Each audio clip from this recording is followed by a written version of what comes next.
比较的相近。所以我们讲研究啊，你要看看书画的。为什么我讲这句话？那我这个是有道理的，是吧？这是书画当中，它就是这么用的。所以我们瓷器采用了书画的这种技法。刚才之前我们都讲过，雍正诗书画印来自于中国画，那么这个也是如此，只不过它用的不是胭脂红，而是用的矾红。所以问到这个珐琅彩里有没有矾红？有啊，而且肯定告诉你有啊。这就是它的另外一面啊，另外一面，这上面歇了一个小鸟，这是一个盛开的，这可不是牡丹花，这应该是月季花啊，月季花，玫瑰花或者说。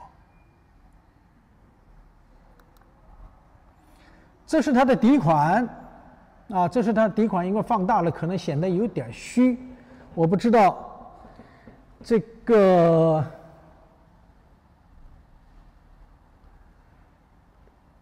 可否讲一下珐琅彩和粉彩的关系？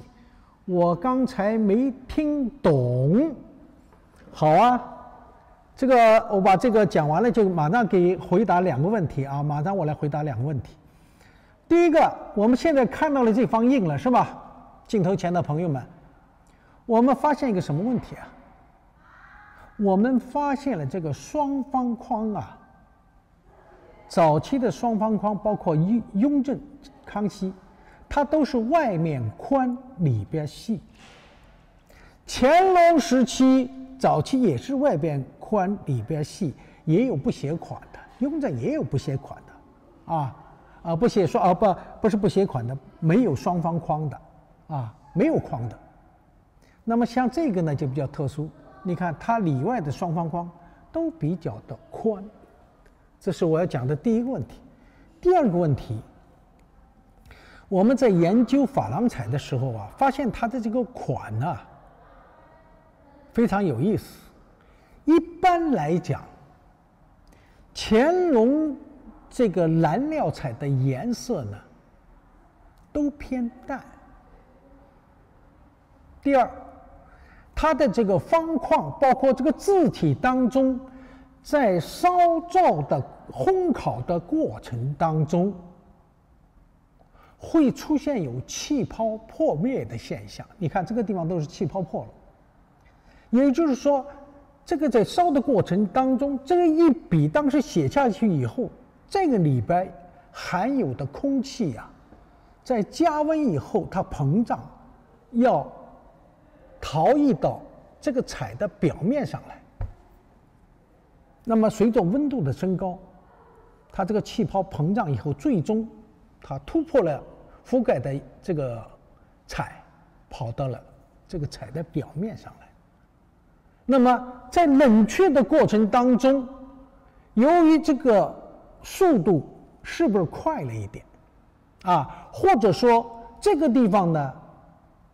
它的这种蓝料啊不是特别的丰厚，就没有很好的把它回填起来。那么这样就形成了，看见没有，一个一个像缺了一样的一个白点儿，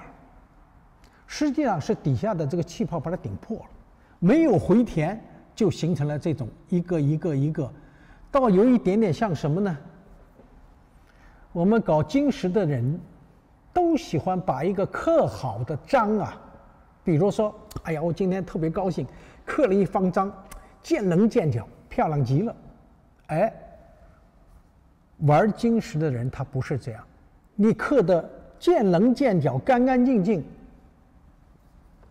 他不喜欢的，他一定要把这个边边角角有意识的要刻掉一点。为什么？这不是很奇怪吗？不是，搞金石的人他就喜欢那种沧桑感，刻掉一点点，给人感觉就是，哎，这个章啊用的时间长了，或者是传下来的怎么样啊，有那种沧桑感，刻一下。这样一来的话，我们看这个上面啊，有这种宽宽洼洼的啊，有蓝的，有白的，这个给人感觉就有那种一点沧桑的感觉。但这个并不是我们讲造办处工匠所希望的，这个都是无意当中形成的。因为工匠们希望它是完美的，烧出来以后谁用啊？乾隆皇帝用的东西啊，那一定要尽善尽美，而不能磕磕碰碰、缺缺压压。如果按照雍正的脾气，那是要骂人的啊。所以它不应该是这样的啊。但是实际当中，它却出现了这种现象。这个呢是一个缺陷，就跟我们讲割釉一样，它实际上是个缺陷。但是呢，却给我们在学习和鉴定的过程当中提供了一个依据，提供了一个依据。所以呢，这就是我们在看到这种东西的时候呢，希望大家要做有心人，因为我最后我要给大家看的，民国时期仿的同样是楷书乾隆年制款，它和这个款有什么不同？我们最后给大家看啊。现在我来回答刚才我们朋友提的问题这个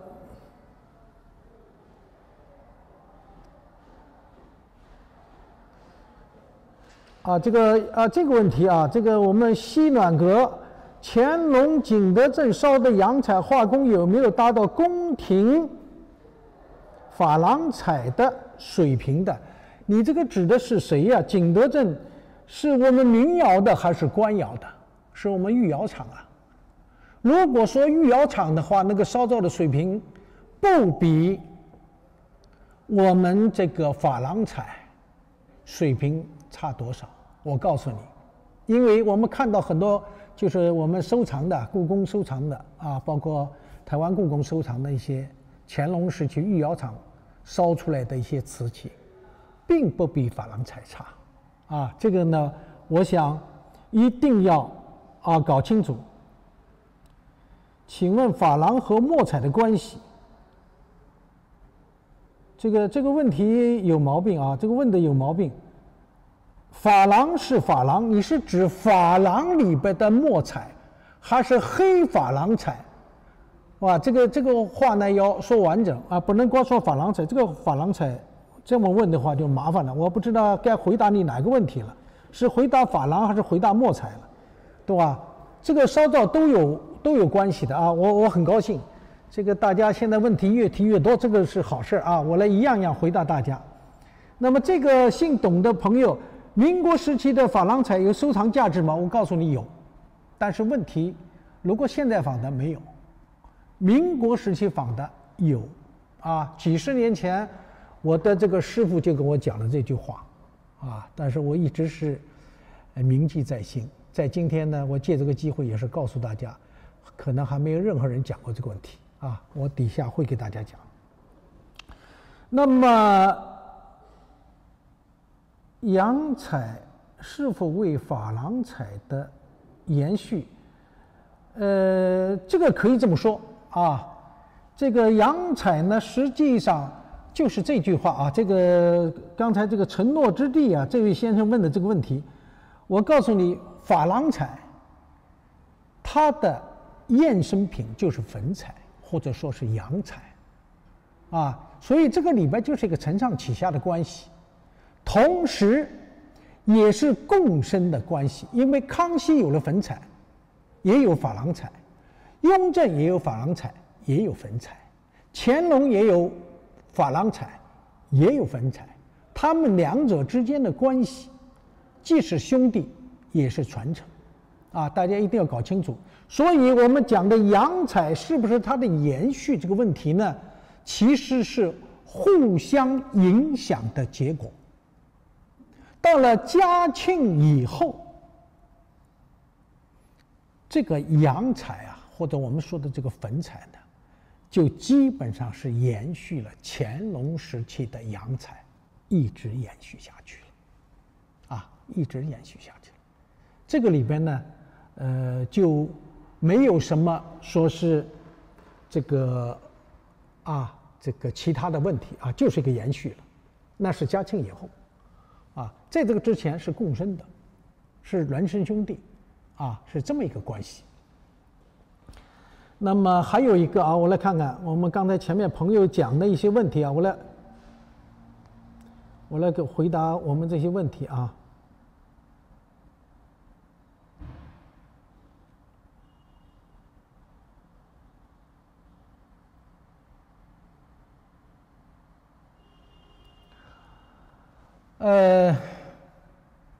我来这么说吧我们有朋友既然提到这个问题，那我就把这个问题呢给大家讲清楚，要不然的话，这个珐琅和墨彩的关系，这个珐琅大家要知道我来把前面可能已经讲过了，大家可能没注意可能时间长了也忘了我来给大家讲一下这个珐琅彩和墨彩的关系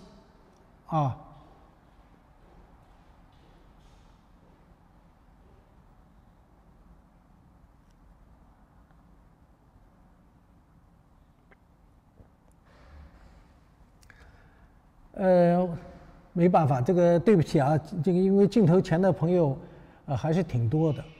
我想呢，就是既然大家已经提出这个问题来，那我的目的是想把这个知识传授给大家，同时呢，也希望我们更多的朋友能够了解什么叫珐琅彩那么我这个我们可以在镜头上看到我这个什么是珐琅彩了吧？珐琅彩是指用含有珐琅质材料调制出来的一种材料。那么这是一个非常笼统的一句话，但是这个珐琅彩它关键是什么？以玻璃粉末为基本用，与金属氧化物相结合形成的这种珐琅。所以珐琅和其他的彩为什么不同呢？是因为它的材料当中使用了玻璃，用化学原料的成分叫二氧化硅，这个玻璃粉末那么其他我们所有的我们中国传统的所有的材料里边都没有二氧化硅作为颜料去使用的。那么这是我必须要告诉大家的。那么这种玻璃粉粉末为基釉然后与金属这个氧化物相结合，其实我们的生活当中，我相信我们提这个问题的朋友我不知道你在什么地方但是我告诉你，包括我们北京的朋友、上海的朋友，还有其他地方的朋友，我不知道你们关注过，有没有关注过？尤其我们福建的那些什么那种叫什么楼围着一圈那种楼，过去老房子，我们过去民国时期老房子里边，经常有钱人家这个玻璃喜欢用五彩的玻璃。老房子喜欢用这种五彩玻璃，我们各地的教堂里边的那个窗子上的玻璃也喜欢用五彩玻璃。其实它这个玻璃的五彩玻璃的性质和我们珐琅彩釉的这个珐琅彩材料这个性质是完全一致的。这个道理，它同样是在玻璃里边加了不同质地的或者不同的金属氧化物，形成了这种有色玻璃。这个道理是相通的，只不过呢，那个是做成了透明的玻璃，镶在了镜框上，而我们用的这个材料呢，是画在了我们瓷器的釉的表面上。这个就是使用的地方不同而已，烧造的技法不同而已这个呢，就是我们讲珐琅和我们讲的这个传统的粉彩、五彩不同的地方，这是我们要强调的第一个问题。第二个问题呢，因为珐琅彩是在康熙帝主持参与下，雍正帝、乾隆帝都积极这个参与和配合下，才把这个珐琅彩这个工艺把它延续下来了。它的延续为中国陶瓷陶瓷艺术创造了一个非常好的一个艺术珍品。那么但是关键，它是帝王参与，帝王去创新的，然后使用者又是帝王，所以它的创作的目的只是为了塔尖上的那一部分人使用，任何人是没有可能性的。所以乾隆帝曾有谕旨，庶民复得一窥，就是庶民是不可以看的，没有资格看，因为只是我们包括王侯都不行，只有我们皇帝可以使用。我们上次讲到了这个雍正帝的妹夫年羹尧在再三恳请下，也不过就赏赐了1、2件。最重要的国家来使或者是赏赐，也就是1件、2件，就说明他在我们帝王当中的这种地位对这个社会来讲的话，它跟整个这个社会是没有关系的，因为他不为社会服务，他只为个人服务，所以他这个身份是极其的特殊。这个呢是我要想的，这个珐琅它这个材料和我们传统材料是不一样的那么我曾经上一次我就讲到一个朋友给我打电话说到了就是这个墨彩的问题。那么我请大家要注意的是什么呢？这个雍正时期其实这个珐琅彩里边就已经有了黑彩了，可能我们很多人没有去注意。雍正6年，我们的这些工匠们在自己的试制过程当中就有了黑彩，再加上雍正帝自己喜欢这种蓝色调和黑色调，所以我上次给大家看讲到雍正那一部分的时候，曾给大家看铜胎画珐琅里边就有用黑做地，然后上面加彩的。因为是什么？因为雍正帝喜欢。同样，周文玉画的那个蓝料的山水碗被雍正帝大加赞赏，并给予赏银，而且不仅仅是赏银，而且每个月都要加1两银子，说明什么？雍正帝太喜欢了所以有朋友问我说：“有墨彩这个珐琅彩有没有黑的呀？尤其是雍正时期，上次我就给大家看了台湾故宫博物院收藏的一批这个珐琅彩，其中就有珐琅黑彩，或者说黑珐琅彩，这个可以肯定讲。在这之前呢，我也上次也讲到过，因为刚开始碰到这种黑彩，也是有一点点发懵的，因为我们知道墨彩但是珐琅黑彩真的是没见过呀。那么因此呢，就专门请教过耿宝成先生。那么现在我也讲到这个问题上来了。那么耿先生当时就讲的比较宽泛，实际上也是肯定了这个有黑珐琅彩的。当时是怎么说呢？说这个呢应该归到珐琅彩系列，因为它其他的装饰纹样，包括银手章、胭脂红、题诗同样是墨彩，它的底下落彩也是蓝料彩，整个装饰纹样通通和其他彩是一样的，只不过彩是用的黑的。那么耿先生讲的就比较宽泛一些，说这种都属于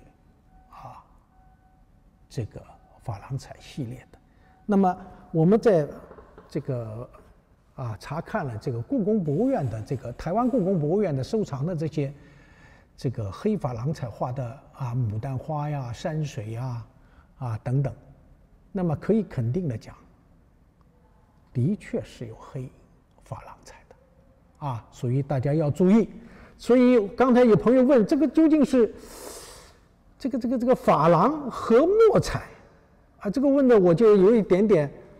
不知道该怎么回答不知道该怎么回答。但是呢，这个问题我们必须要回答的，要告诉大家，因为说老实话，我们绝大部分人没有见过黑珐琅彩那么这是今天在这儿呢，我就专门的给大家强调一下，是有黑珐琅彩的因为铜胎能画珐琅出来，那么瓷胎上为什么没有呢？这个道理说不过去的，这个逻辑也讲不清，就讲不过去的，对吧？所以我们镜头前的朋友呢，大家一定要注意像这些问题我们应该要理清楚。铜胎上能出现，我们瓷胎上出现很正常，因为它的材质是一样的，是相通的，只不过是质地不同而已所以在这个问题上呢，我们应该是非常清晰的、明了的。那么讲到墨彩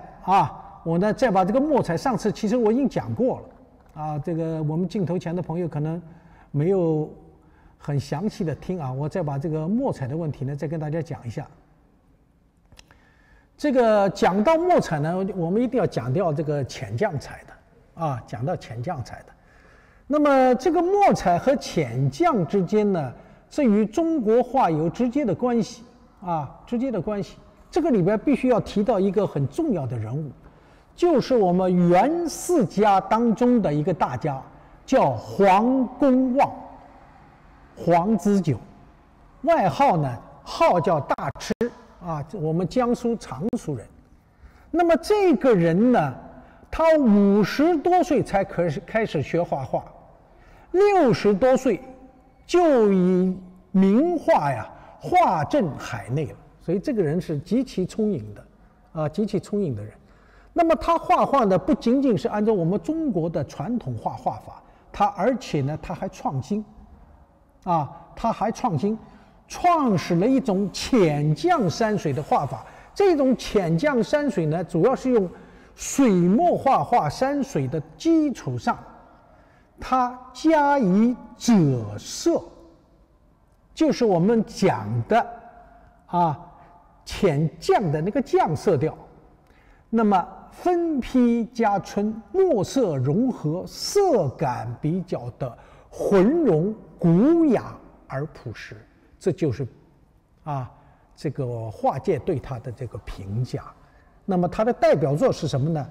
他的代表作叫《天池石笔图》，这是一个画轴。那么在这其后元代以后，这种浅降画就一直延续下来。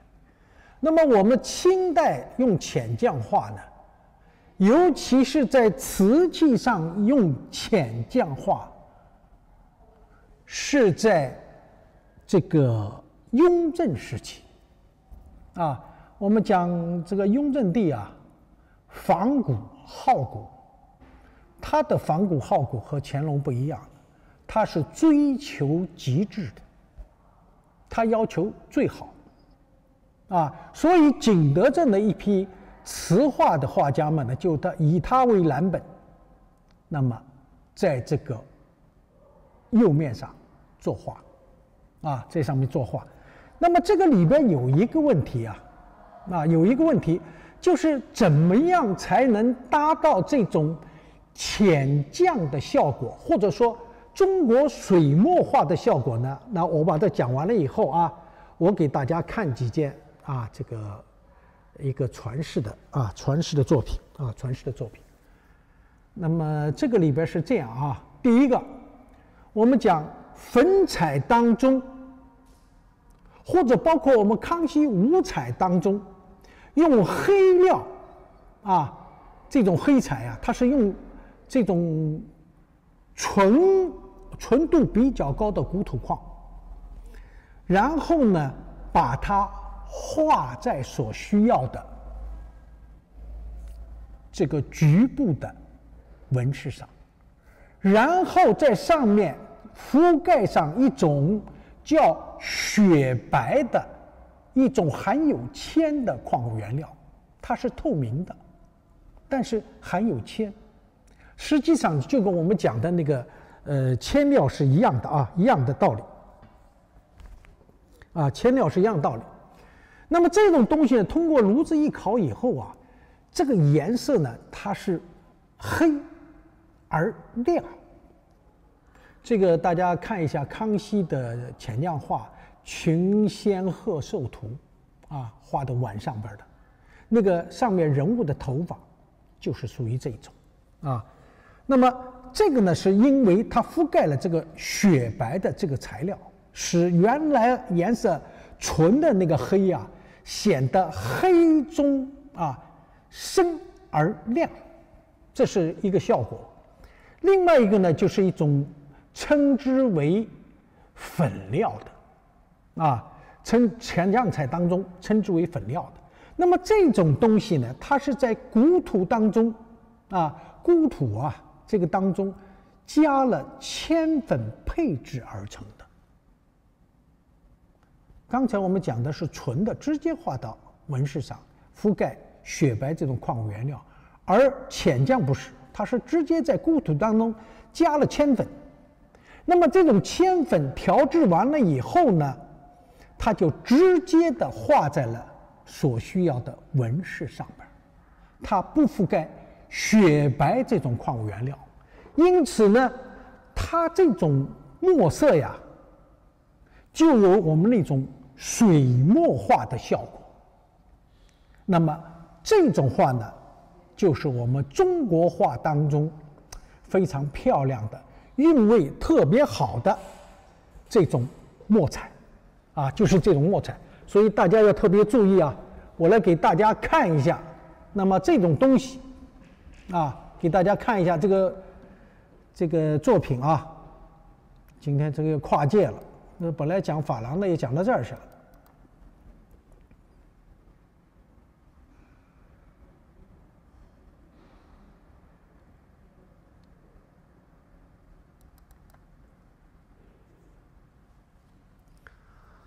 那么这是一件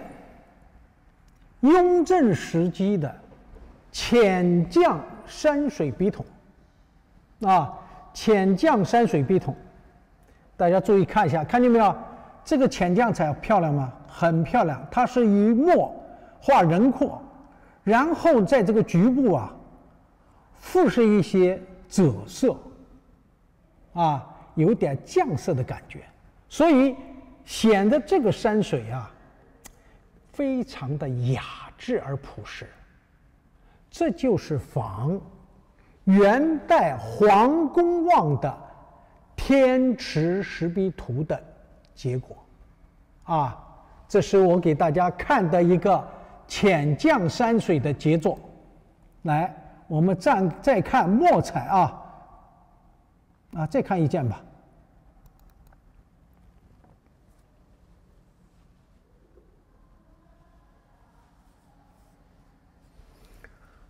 这个以墨为主，浅绛为辅，这也同样是雍正时期的，看见没有？骑着驴啊，后边一个书童，这个山水看见没有？用的非常的漂亮。这个轮廓线全部是用墨彩勾勒的，但是它的这个边上这个局部是用赭色啊来渲染的。那么这个人的衣服和这个地方的这个蓝色调这个松狮绿的底下呀，是铺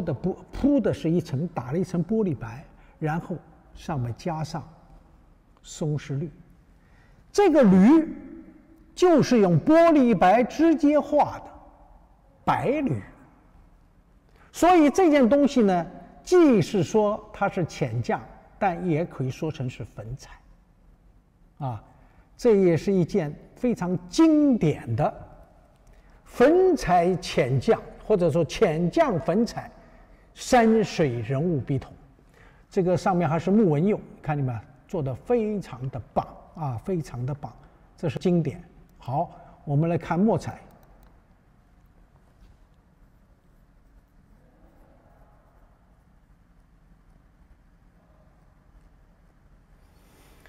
这是以墨彩为主，浅匠为辅，看见没有？只是这个局部用了一点浅匠，啊，那么整体呢，它就是个墨彩了，啊，整体就是个墨彩。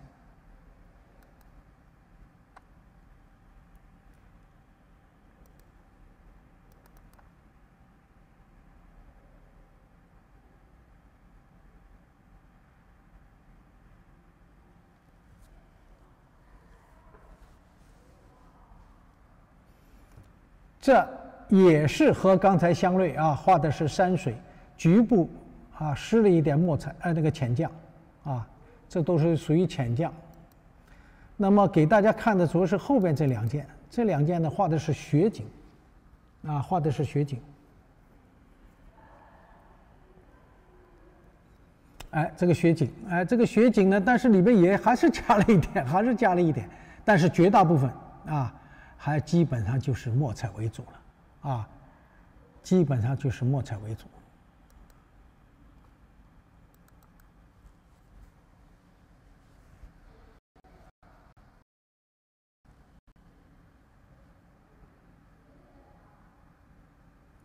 啊，这个也是一点点啊，这个里边墨彩就加了这么一点点，这个里边加了一点点，这个上面加了一点点，那么整体来讲。它就是墨彩，墨彩是在骨料里边加了铅粉，所以它整体的绘画风格就是一张宣纸上画了一个黑白的中国传统山水画，就是这种效果，这种效果的雅致啊，这种文人的这种效果。这是碗啊，给大家看一下这个碗，这个上面是彻头彻尾没有半点的浅酱的味道，看见没有？这个高士坐的这个地方是钓鱼呢还是什么啊？你看没有？这个色这个边沿的线完全就是墨彩的，这就是用的骨框里边加铅粉，直接在釉面的绘画，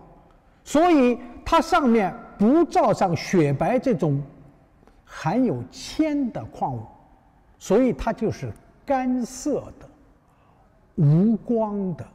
这种效果。这个大家一定要清楚啊，一定要清楚。刚才我讲的雪白这个专业名词，大家一定要记住。因为在民国时期大量使用，尤其是仿乾隆时期的粉彩料，画粉彩山水，大量使用，啊，大量使用。所以你要懂了这个道理以后，这些东西迎刃而解，啊，迎刃而解，啊，这也是这个画的雪景，看见没有？这个渲染这个地方用的这个全部就是用故土啊加铅粉的，就得出这样的效果来。实际上这种呢，我还更喜欢，因为这种书卷气、文人气啊更足，它脱俗、高雅，啊，这种东西不一定会，也不可能落官窑款，但这种格调是很高雅的，啊，很高雅的。啊，这个两件东西啊，两件东西，非常的美啊。所以刚才我们这朋友问我这个问题，这个我今天是跨了界了。本来是讲珐琅彩的，现在跨到这儿来了啊，跨到这儿来了。那么这就是我们讲的啊，我给朋友们讲的这个问题啊。你看，这个是墨彩，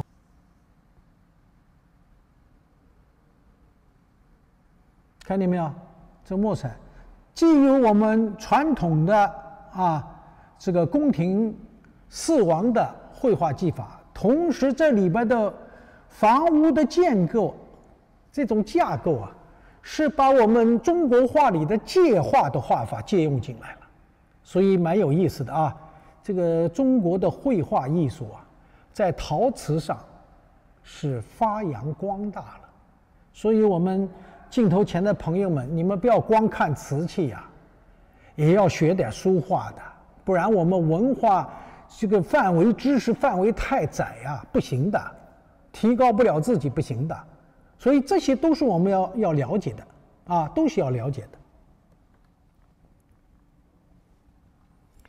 那么，所以刚才我们这个李麦琪先生问的这个珐琅和墨彩的关系啊，这个里边刚才我已经跟大家讲了啊，珐琅有黑色，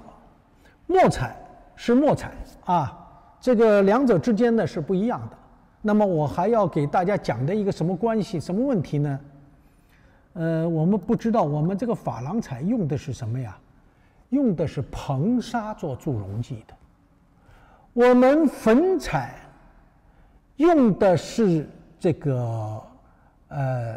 用的是氧化砷，就是玻璃白铺底的啊，里边有铅做助溶剂的啊，所以这个里边呢，因为助溶剂不同，得出来的结果是不一样的。所以我们有的时候有些就乱说呀、胡说啊，这不行的。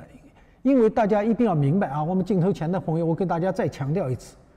我们研究陶瓷，陶瓷它是我们硅酸盐学科的就是中国自然科学当中的硅酸盐学科，它是和化学、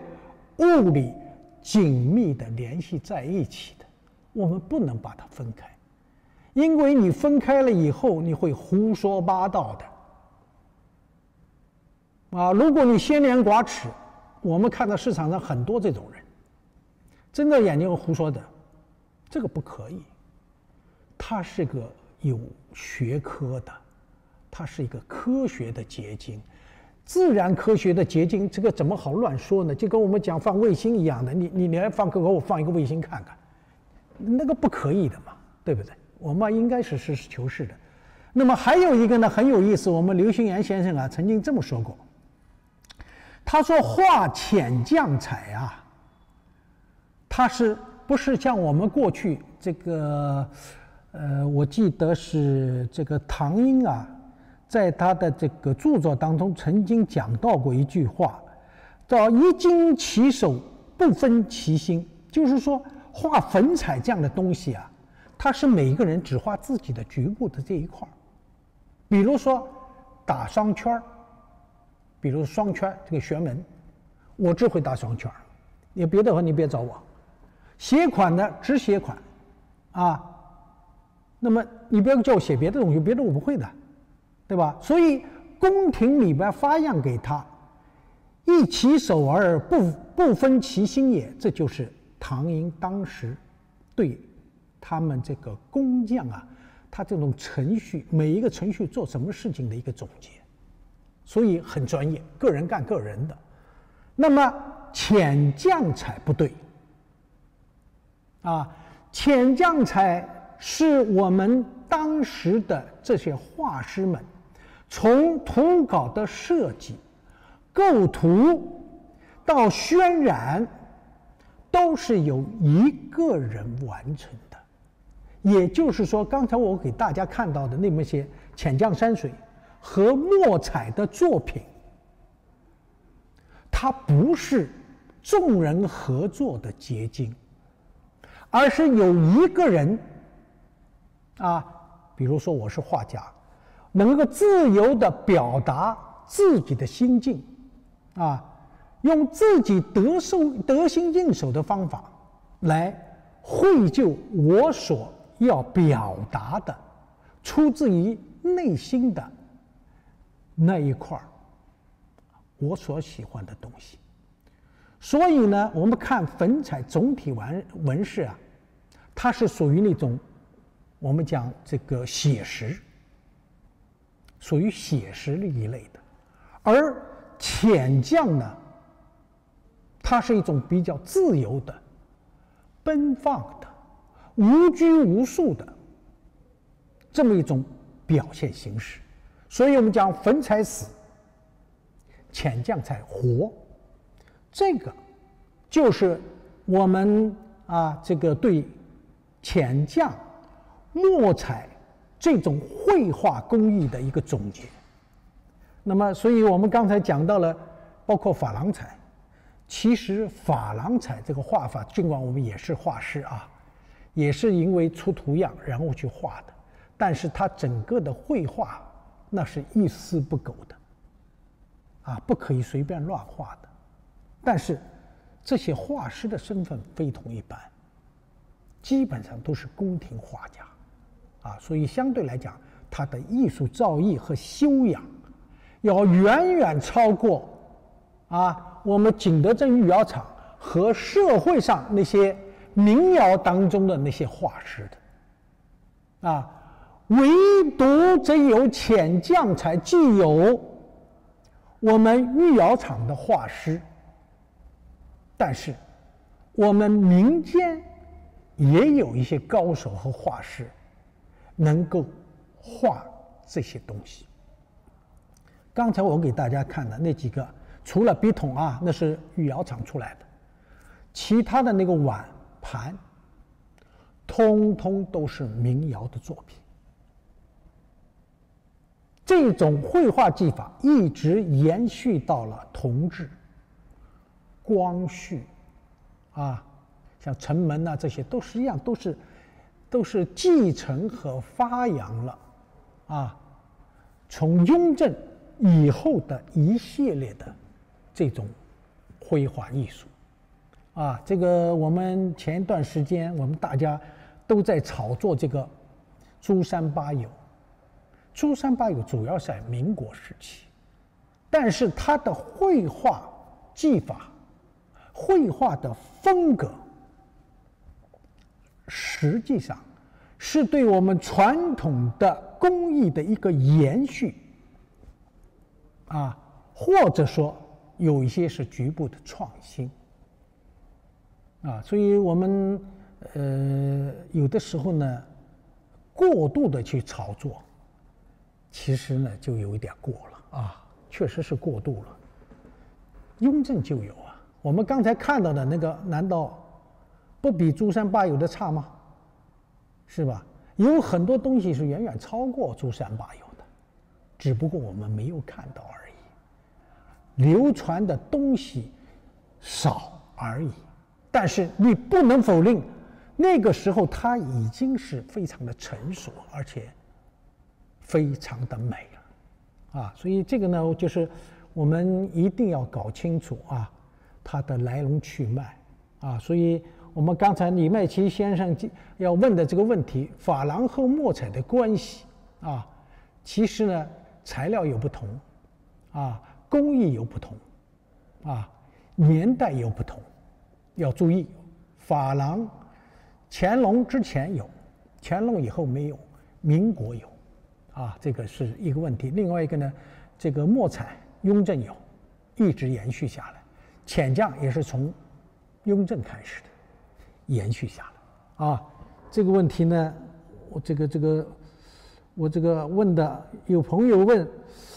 粉彩和珐琅彩共同出现在一个器物上是从什么时候开始的？这个粉彩和珐琅彩共在一个器物上出现，从什么时候开始？我想，我们最早出现粉彩是在康熙年间，但那个时候还没有出现过那个粉彩和珐琅彩出现在一个器物上的，后来也没出现在一个器物上。这个我不知道，这个朋友提的这个问题啊，这个让我有一点点摸不着头脑。我必须要告诉你的是什么呢？就是珐琅彩里边不用粉彩的。注意，珐琅彩里边是不用粉彩的，但粉彩里边用珐琅彩，所以你这个关系一定不要搞颠倒了，啊，不要搞颠倒了。为什么呢？道理很简单。雍正时候粉彩当中用的胭脂红是不是珐琅彩呀？柠檬花是不是珐琅彩呀？这个蓝料彩是不是珐琅彩呀？是，毫无疑问。我来找找看啊，我来找找看。对不起，哎呀，我今儿这个有意思，我很喜欢这样，大家共同讨论啊。因为这个讲了就是完全把我的课程全部打乱了啊，全部打乱，这没关系的，这个对我来讲并不难啊，并不难。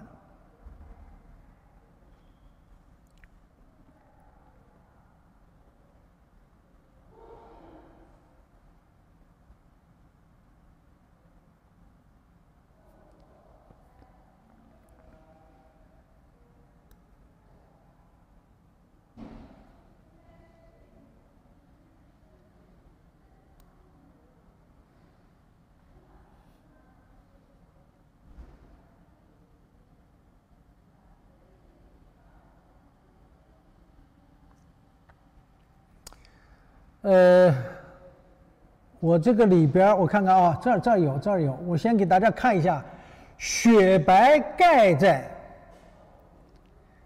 这个骨的这个上面形成的黑色调，啊，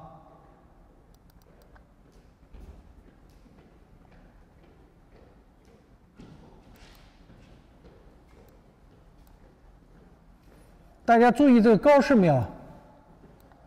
这个高氏的头发和后边的这个黑啊，尤其这个头发，它用的是氧化钴，上面盖的是雪白，这种含有铅的透明的这个化学原料，经过炉子一烘烤以后，这个头发变得乌黑锃亮，这是第一啊。第二，我来给大家看一下这一件啊。这个我们在市场当中经常见到啊，大清康熙年制。大家看到没有？这个黑颜色，我们讲墨彩啊，康熙时期就有了。但是我再告诉大家，真正墨彩使用是在明代的正德时间，在我们清代、康熙就有。有那种刚才讲的乌黑锃亮的，是从康熙时期就开始了。我们讲像大漆一样，黑亮黑亮的，啊，这个是大家看见没有？这上面的麻姑献寿，啊，看见没有？我来再给大家看一幅啊，这个就比刚才那个清晰一些，啊，更清晰，看见没有？这颜色就乌黑的，啊，乌黑的。再来，再给大家看一件。看见没有？这上面的人物，这个头发都是黑的，看见没？啊，这都是黑的，啊，这就是我们讲的墨彩，这可不是黑珐琅或者是珐琅黑彩啊。再来给大家看刚才我讲的，把这个色彩上加盖了雪白这种矿物原料以后的效果。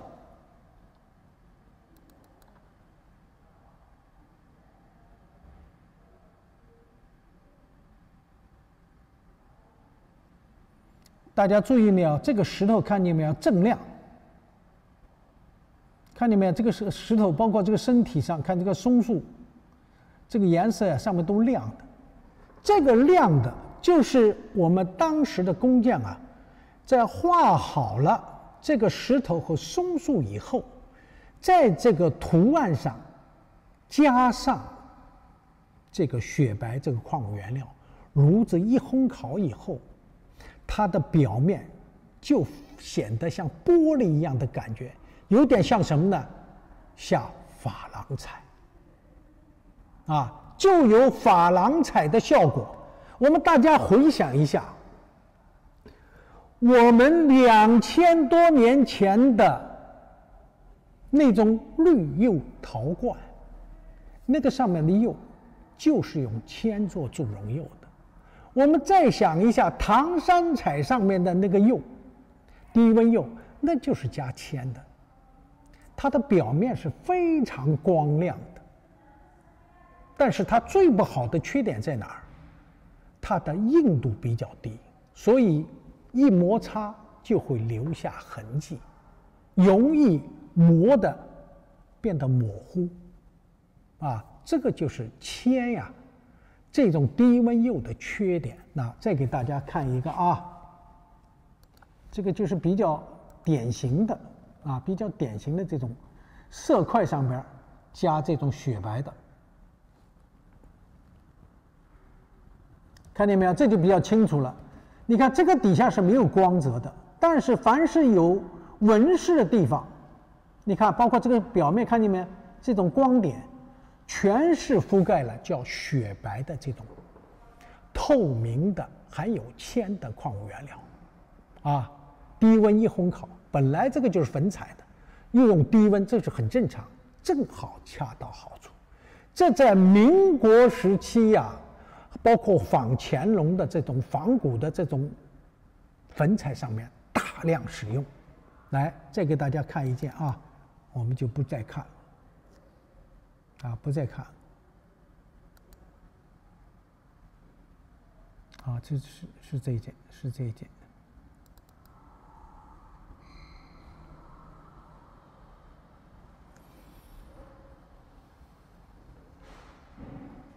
啊，这个就看得比较明显，看见没有？这个范围之内，看见没有？这个黑边勾的这个范围之内，就是光点啊，就是放的这个东西，啊，非常的鲜亮啊，非常鲜亮透明，看见没有？这个松树上面全部是这个，但是松树外边却没有，看见没有？除了釉的光点以外，其他都不存在这个现象，啊，这个就是我们要提醒大家要研究的啊，这个可不是我们讲，随随便便，这个不可以随便的啊，我们要尊重科学，啊，懂得这种化学演变的这个现象。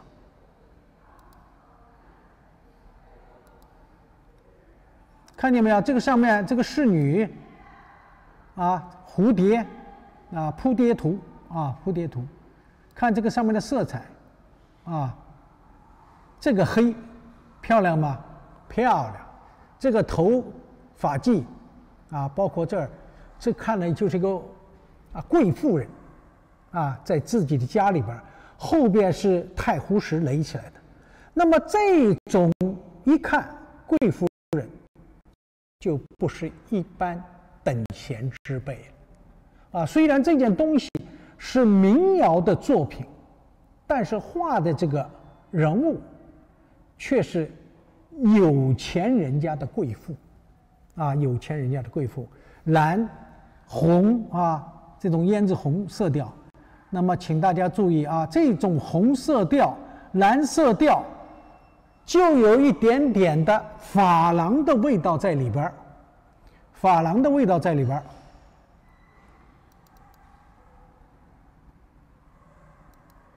那这件东西呢，在我们北京啊。马未都马先生那个观复博物馆里边啊，这是当年这个是啊，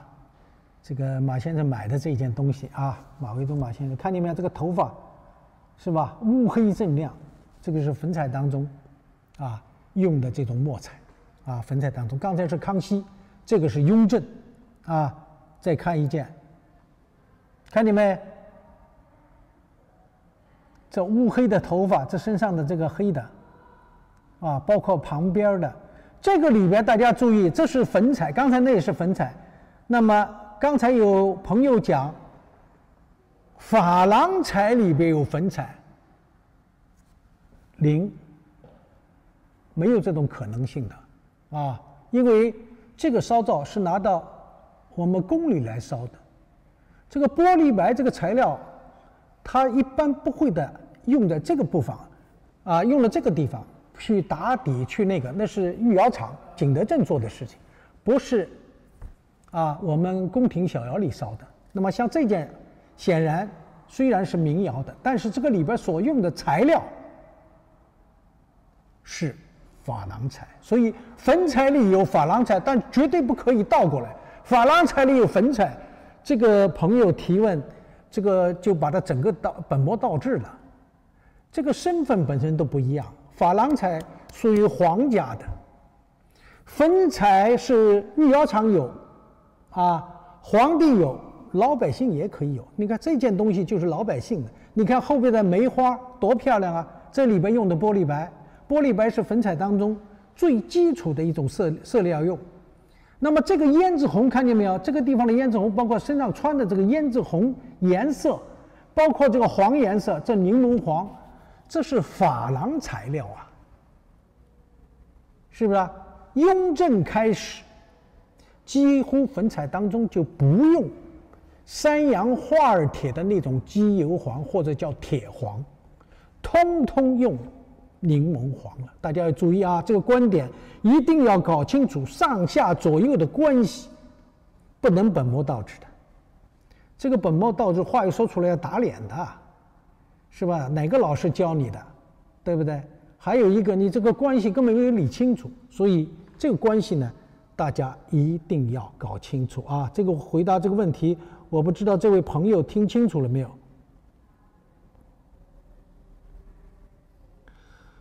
丝瓜这位先生，珐琅彩粉彩是分工化还是一个人完成？这个粉彩刚才我不是讲过了吗？唐英当年就总结过，一经其手，不分其心。粉彩是众人这个分工集合的结果，珐琅彩是我们画师画作，它得一个一个画，而不是分那么细的。粉彩是分工的，分工合作的结果，不是这个像珐琅彩珐琅彩是不是一个人？这个珐琅彩一个人完成，这个粉彩是无论如何一个人做不到的。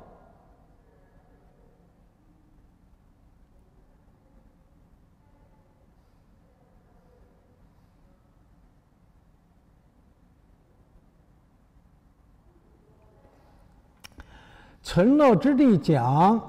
看一些时令扇碗上既有洋彩也有粉彩，那么现在我告诉你，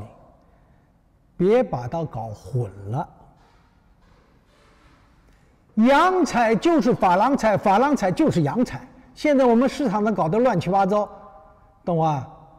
从我们史料档案中，我们没有见过粉彩。粉彩是光绪32年开始才提粉彩这个词的。那么而洋彩从它进入到中国，康熙开始进入以后，我们的清宫档案当中就把它归到洋彩类了。这个粉彩之说是我们现代人的说法，或者近代人的说法，与古代没有关系。而这种说法恰恰是我们很多人不了解我们清宫档案当年的记载是怎么说的，所以现在的这种说法把我们整个市场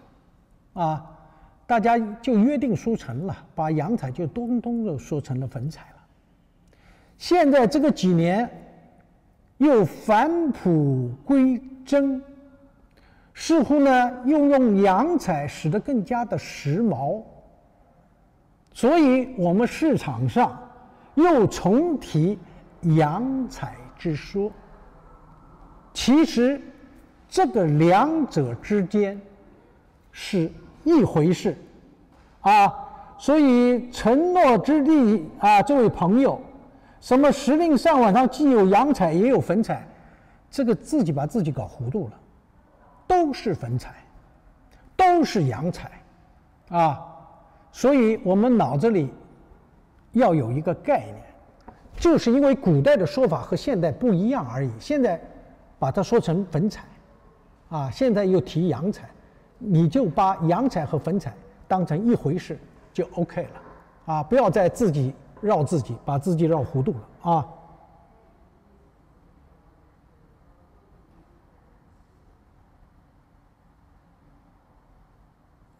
珐琅彩里的墨彩啊，这个刚才已经都讲过了啊。哎呀，今天这个一下子你看一讲，把我本来要讲的通通的全部给 OK 了，啊，全部把我全打乱了。没关系，这个我们反正还有时间，我们再慢慢讲，好吧？因为这个讲课呢，说老实话，学习也不是一蹴而就的事情。我们也是希望不断的增加更多的内容啊，把我的心得啊能够很好的和大家来进行一个沟通，那么给大家汇报啊，希望呢通过我们的沟通，能够把我们想要得到的知识呢，能够传授给大家啊。就像刚才大家提的这些问题，我觉得提得很好啊，真的提得很好。我还倒过来非常感谢大家，因为平时我们没有这样的机会啊，去这个来学习啊，来学习。那么今天的话呢，你看这个一讲，就把时间呢又给过去了啊，这个真是不好意思。这个怎么说呢？这个都是我们大家想求知嘛，那我们这是我们的责任啊，我们和市场上那些